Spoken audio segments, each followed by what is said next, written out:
We're on a mission. When you work in a building like this, with professionals who care this much, you're part of a team. You have moments when it feels like you're on your own, like nobody understands what it takes, what you bring to the job.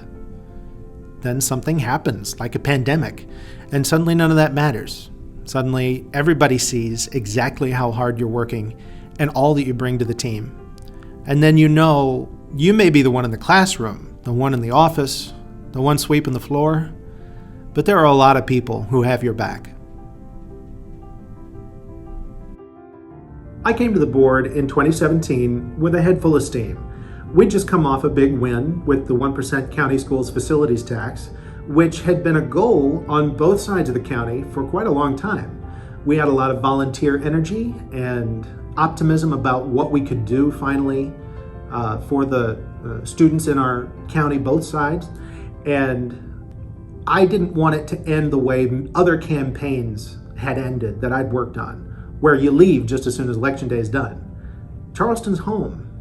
So I didn't want to just leave. I decided to run for the board and make sure we kept our promises that we'd made on the 1% sales tax campaign. The last 4 years, we've had some surprises, to say the least. Nobody expected to be managing through a pandemic, certainly not me. And I could not be prouder of the teachers and the secretaries and the custodians and the administrators for the job that they've done in getting us through this. I know deep in my bones, there are kids going to sleep tonight in Charleston with loved ones safe and sound because of the decisions and actions taken by the administration and by our team to keep the schools safe.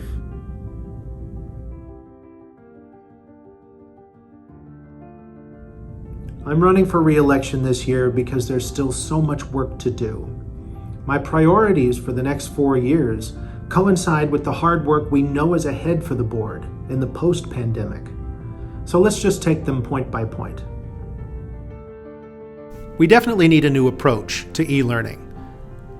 We've never been under normal circumstances in school the way we've done e-learning up to now. And especially since the district is moving toward competency-based learning for the entire district, that new paradigm presents more opportunities for teachers to expand the scope and sequence of the material that they cover in the time that they have.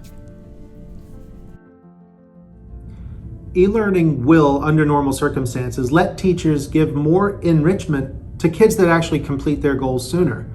And they can provide more interventions for kids that are having a hard time. Number 2, we have to keep making improvements to our school facilities. The 1% sales tax revenue has helped make a start, and we'll be able to borrow money into the future that would not have been available without the 1% sales tax.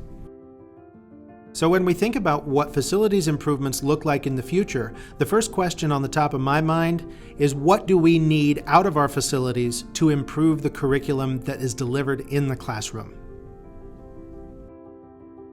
We've already started when one of the biggest projects that we've done with the 1% sales tax revenue so far has been a renovation of the CHS science labs. And that was done in partnership with the Charleston Area Charitable Foundation, who provided about half the funds for that project. And number 3, the pandemic has exposed deep inequities in Charleston.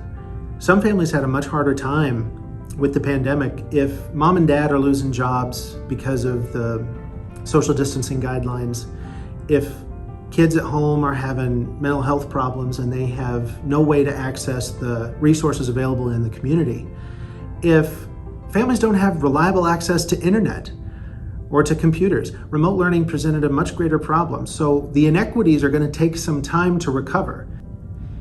And I can guarantee the next 4 years on the board, equity will take center stage on the work the board has to do. I'm excited for the next 4 years. There's a lot of good work to do, and the stakes for student success are higher than ever. So please remember to vote by April 6th. Early voting has already started at the Coles County Courthouse. Early voting goes Monday through Friday from 8:30 a.m. to 4:30 p.m. And you can go to the Coles County Clerk's elections homepage to request your mail-in ballot today.